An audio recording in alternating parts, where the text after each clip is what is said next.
Não demorou, meus caros, nem uma rodada. O Barcelona recuperou a liderança de La Liga nessa 25ª rodada da competição, aproveitou o tropeço do Real Madrid no final de semana, né, neste sábado contra o Osasuna, e conseguiu uma vitória que já era esperada. Fez a tal lição de casa no Camp Nou para cima do penúltimo colocado da competição, né? O Levante venceu por 3-0, a pior defesa de La Liga, e o Barcelona tinha que fazer uma boa partida e conseguiu fazer depois dos resultados ruins da sequência de duas derrotas, né? Recuperando a liderança, agora tem 61 pontos, o Real Madrid tem 60 pontos. Mas antes de falar do jogo em si, eu quero começar esse vídeo, eu acho que é preciso, falando do cara do jogo, o melhor jogador em campo, e aí eu quero colocar uma estrelinha na atuação de João Cancelo. Para quem acompanha o Barcelona sabe que nessa última semana saíram algumas informações na Catalunha, na imprensa da Catalunha, que o Hans Flick não estava nada contente com esse regresso do João Cancelo, porque fisicamente voltou abaixo, porque não estava rendendo o que o Hans Flick estava esperando, e não foi uma contratação boa de inverno, né? Já que o jogador chegou da forma que chegou. Entretanto, não sei se foi uma resposta, não sei se foi uma opção, mas o Cancelo foi titular contra o Levante jogando de lateral esquerdo, né? Algo que ele fazia muito na época do Manchester City. E o Cancelo respondeu à altura com uma atuação muito, muito positiva, tá? Talvez um dos melhores jogos do Cancelo com a camisa do Barcelona, contando as duas passagens, né? Ele fez alguns bons jogos na primeira passagem, inclusive com gols e tal, mas contra o Levante ele demonstrou por que é um jogador especial. E aí é o seguinte, quem conhece um pouquinho de futebol e um pouquinho do futebol do Cancelo sabe da capacidade que ele tem com a bola, né? Ofensivamente falando. É ambidestro, pode jogar de lateral direito e lateral esquerdo. É um cara que consegue atacar a profundidade, fazer uma jogada de linha de fundo pelo corredor, quanto também consegue ir mais pelo meio, corredor central, e dar a possibilidade do ponta abrir para que a jogada flua de uma outra maneira. É um jogador que tem a capacidade técnica, né? Da plasticidade, do repertório, de conseguir fazer a diferença no 1 contra 1 também, na parte de cruzamentos, na qualidade de passe, né? O tal do accuracy que o homem tem é realmente diferenciado. O grande problema do Cancelo, e sempre foi assim, é a questão defensiva e da intensidade, né? Tem uma grande dificuldade de correr para trás para fazer a recomposição, tem uma grande dificuldade muitas vezes de encarar a marcação 1 contra 1, né? Não tem a explosão, não tem a velocidade, e isso faz a diferença num time que tem que correr para trás, né? Então é óbvio que o Barcelona vê no Baldé o jogador titular pela temporada passada, por tudo que o Baldé já entregou e por essa capacidade física, mas ter um João Cancelo, e como eu falei aqui quando ele foi contratado, é uma excelente opção, até mesmo para pressionar o Baldé, tá? Porque uma atuação como essa, e hoje o cara que estava na transmissão, né, fazendo o corte das câmeras, o operador, ele, a hora que saiu a jogada do gol do Barcelona, obviamente foi na cara do Baldé, né?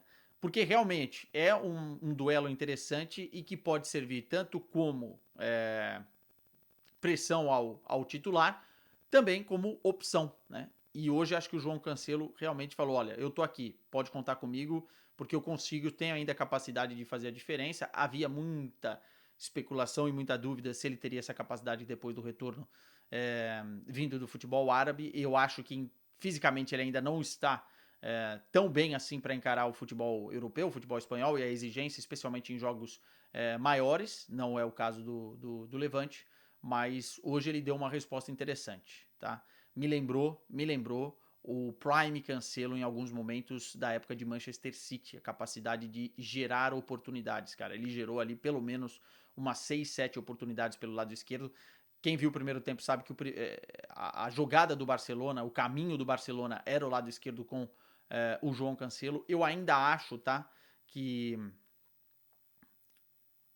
a combinação com o Rafinha precisa encontrar o tom, porque quando o Cancelo ataca a profundidade, o Rafinha vai pelo corredor central, às vezes eles não conseguem se conectar, ou o contrário, quando o Rafinha cai e ele vai por dentro, não conseguem se conectar. Ainda acho que tem margem, tem campo e tem teto para melhorar isso, mas foi uma atuação perfeita, cara. Desde os primeiros minutos, o Barcelona começou com um gol relâmpago, e antes do gol relâmpago já tinha tido uma jogada fantástica do Cancelo, que quase resultou em gol.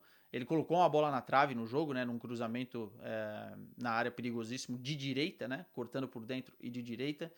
O gol do Barcelona nasce por uma jogada em que ele está no corredor central, faz todo o trabalho, limpa a jogada, clareia para o Eric Garcia, e o Marc Bernal faz o gol. Marc Bernal, inclusive, que tem estrela, né? E depois o Barcelona foi controlando as ações da partida. O segundo gol nasce de um passe do João Cancelo, a primeira assistência dele nesse retorno pro De Jong. Primeiro gol do De Jong, inclusive, nessa temporada. Deu um passinho adiante com a questão das assistências, né, que a gente falava que era tão importante para ele, não apenas controlar o jogo no meio-campo, mas também ter esses números, né, ter esse gosto pela assistência, pelo gol, e foi uma bela jogada de posicionamento e ataque à área, né, quase de centroavante. O De Jong fez o 2-0 e o Barcelona conseguiu resolver o jogo rapidamente. Sofreu um pouquinho, né, senão também não seria Barcelona. O Levante teve na primeira etapa, principalmente na primeira etapa, duas oportunidades ali, um chute de fora da área e uma defesa muito bonita do João Garcia depois de uma perda de bola do Lamine Yamal. Mas o Barcelona levou o jogo com muita tranquilidade, e eu gostaria de deixar essa estrelinha na atuação de João Cancelo. O Barça jogou com Marc Bernal e De Jong no primeiro tempo, né, no meio campo, com o Dani Olmo um pouco mais subido como número 10, né, como articulador ali antes do centroavante. Com isso, o Firmino foi para o banco de reservas, e eu acho que o Hans Flick quis buscar um pouquinho mais de equilíbrio por conta dos últimos resultados. Deu certo, mas quando o Firmino entrou, ele mostrou o porquê que ele tem que ser titular dessa equipe, né? Entre Dani Olmo e Firmino, eu sou mais Firmino. A temporada, os números, a forma com que ele conecta também com as ações ofensivas do Barcelona me agrada mais, apesar do Dani Olmo ter melhorado bastante e ter vivido aí um bom momento, inclusive com gols e tal. Mas o Firmino entrou muito bem na segunda etapa. Uma nota importante para a atuação do Eric Garcia. Hoje foi muito, muito bem na proteção defensiva, nos desarmes, enfim, também nas arrancadas ofensivas. Deu um passe para gol, né? O que é importante. O Eric Garcia é muito, muito polivalente, e hoje fez uma grande exibição novamente. Não gostei muito do corredor direito do Barcelona.